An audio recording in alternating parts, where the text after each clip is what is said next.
Hello and welcome to Echo Sport. We have a bank holiday special for you today. Today I'm in Preston with professional boxer and firefighter Suz Member.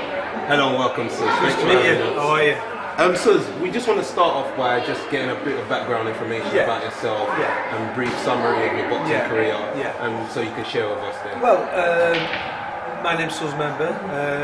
I started boxing when I was 11. I sort of like got into the sport. I went to a jumble sale at my local school and I bought the Rocky book, Rocky 2, and I bought it. I just like, to be honest, I bought it because I liked the picture on the front. And you know, Rocky Balboa with a big black eye, and I thought, oh, I like, you know, the nice colourful picture. I thought, I like that book, I'll buy it. And I was never a literary person, I never read books and stuff like that. But this book, for some reason, just appealed to me. Picked the book up, went home, and about 3:30 I got home, opened the front page, started reading. Page 2, page 3, page 4, 9 o'clock still reading, 10 o'clock still reading, 3 o'clock in the morning I just about finished the book, 3, 4 o'clock in the morning, read the whole book back to front in one night. And basically I just fell in love with boxing, fell in love with the story, the romance of like somebody who's, you know what I mean, got nothing but trying to achieve something by just literally never giving up and just believing and working hard. You know, and that just took me, appealed to me, that story.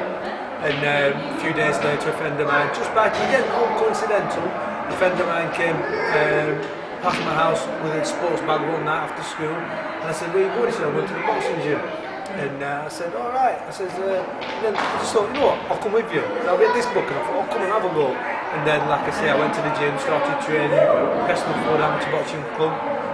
Rest is history, and here we are. So that's basically how I started. That's my boxing side. My personal side, I had a great family, really well brought up and everything, but I was sort of like a bit of the black sheep of the family, if you like. I went to trouble with the police.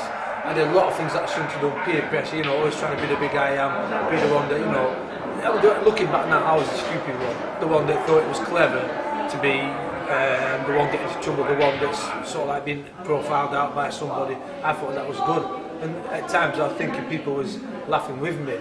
Looking back, maybe they was laughing at me because I was the one getting into trouble. I was the one ended up in the police station. I was the one getting arrested and doing things I shouldn't be doing. You know, petty crime and things like that. Nothing major serious, but it could have gone that way. It had to been for, you know, the boxing side of things and the discipline that gave me.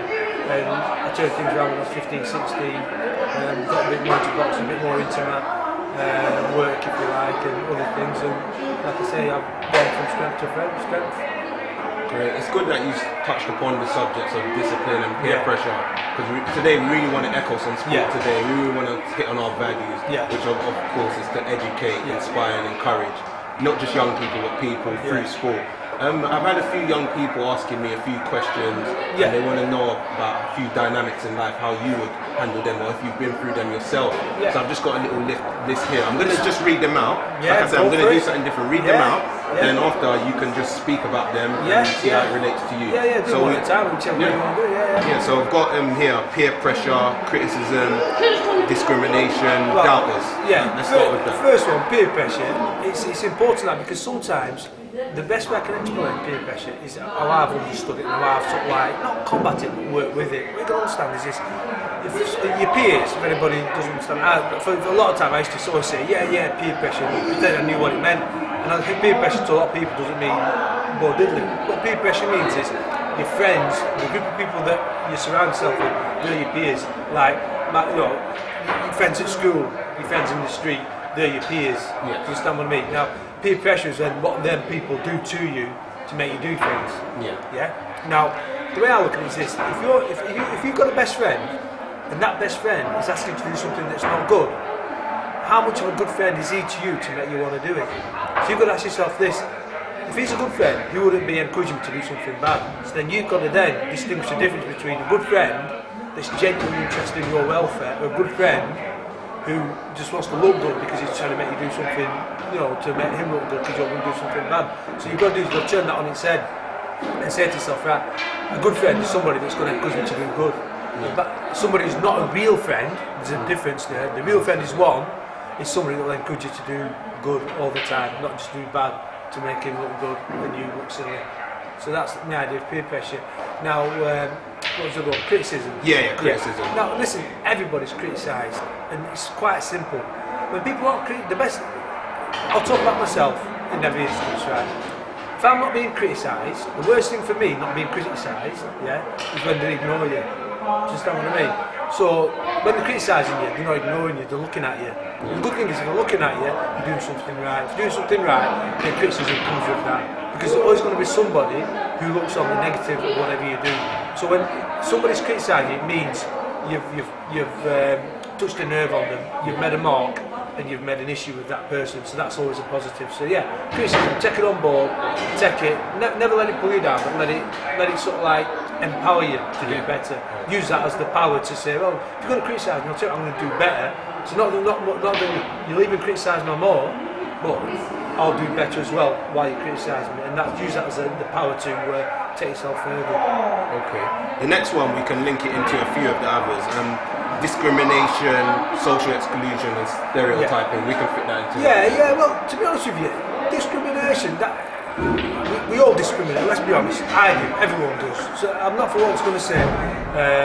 But more how they can handle it in life. If somebody discriminates against you, all you do is say, well, this is me, and if you don't like me, then that's fine. This is what I am. What you're going to do is use the person you are to make them see difference. It's all about education. It's all about saying to that person, look, this is, why do you not like? They're important questions. If somebody discriminates against you, it can be quite provocative. Ask them why. Or if you can't have the situation where you can ask that person why, just ask somebody else to find out why does this person discriminate against me. And if they do, it's all about education and awareness. It's making somebody feel. A lot of times people discriminate because they're not just ignorant, but they're actually intimidated by you. And if they're intimidated, their way of dealing with that intimidation, is to discriminate against somebody. Oh yeah, I don't like it because of this and because of that. Sometimes it's better to educate that person and explain that, listen, we're all the same inside. We all bleed the same, we all hurt the same, and the way you're going to turn around is, listen, if I was your mother, brother, father, sister, how do you feel somebody's doing that to them? And you bring it down to a very simple level. Bring it down to a simple level, and I'm telling you now, it'll strike a different chord and they'll think differently.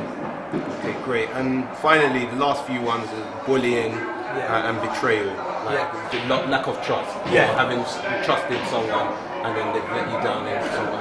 How can people handle that in your opinion? Well, in my opinion, if somebody doesn't trust you, right, they're not going to trust you anyway. The reason for that is their own personal reason. The only way you can empower somebody to trust you is to create that link, how can I put it, that bond between you and that person. Help them, do things for them, let them know that. The most important thing the best way I can explain it is, if you do a favour for somebody, it's not because you want something back. A favour is not a favour if you want something back. And if you do something for somebody and not take something back, that'll create such a link and a trust that, there'll be no reason to doubt anybody. So it's very important that when somebody does mistrust you for no apparent reason, you've just got to sometimes ask that person, or just try and empower that person to let them know, listen, I make mistakes. And if I do make mistakes and you think I'm not trustworthy because of those mistakes, I'm only human, but I'm trying to empower myself to do something right. And if somebody mistrusts you, no problem, take it on the chin, try and empower them and give them the strength to have. Sometimes people only mistrust you because they're not nervous is probably not the right word, they're probably what's the word I'm looking for there? Anxious. They're probably, intimidation is probably not the right word either. They're probably thinking something along the lines of like, they're not very confident. When somebody's not confident, they mistrust people. And sometimes it's building them up to be confident to trust you. So I think that's, simply put, if somebody doesn't trust you, it may be more to do with them than yourself. So give them the confidence to trust you and to trust others. Once they're confident, they'll be confident and they'll be happy to put a bit of trust in other people. That's really great, Suz. Now, I really want to touch on the subject of values and beliefs. How important you think that is for young people. Before you go and speak about it, I just want to use an example from you. So there's been stories about you turning down obviously a 6-figure deal and a beer deal. Obviously, coming up, it's easy for people to just forget their values, forget their beliefs, and just go with it. How important do you think it is for people coming up, not just in sport, but just in general, to stick to your values? In life, it's very simple. Right, you've got to have a courage of your conviction. And basically, what I mean when I say that is this: is if you feel something and you in your heart feel that is right, stick by your guns. Don't be wavered. If you believe and you want to do something, you think you've got the ability to do something, don't be wavered. Don't let anyone sidetrack you. Because the people that sidetrack you are the ones that haven't got the courage or the confidence to follow their sort of like dreams, if you like. And the thing is, just touching upon the alcohol bit, I'll tell you straight now, I fight the demons every single day. I'm not perfect, and I'm not somebody who professes to be perfect. What I'm saying is this, is that I try and do the right thing every day. Every day when I wake up, there's demons on my shoulder saying, yeah, do this, do that, don't overtrain it, don't do this, you know, oh, have a burger, have a pizza. You understand what I mean? But I've got to then fight them demons and say, no, I'm an athlete, I need to eat the right foods, I need to do the right things, I need to train. So I've got to then follow that path. So the demons can be a lot of different things. So you've just got to follow the right path. And the thing is, always have the strength to believe in what you want to do. Because if you don't believe in what you want to do, if you don't convince people by actions, not just words, it's very important to have the actions and do it. If you don't believe, you don't encourage people to believe in what you want by your actions, then you find it very hard to do them for yourself. You've got to do them for yourself first, then other people will believe in you. Great.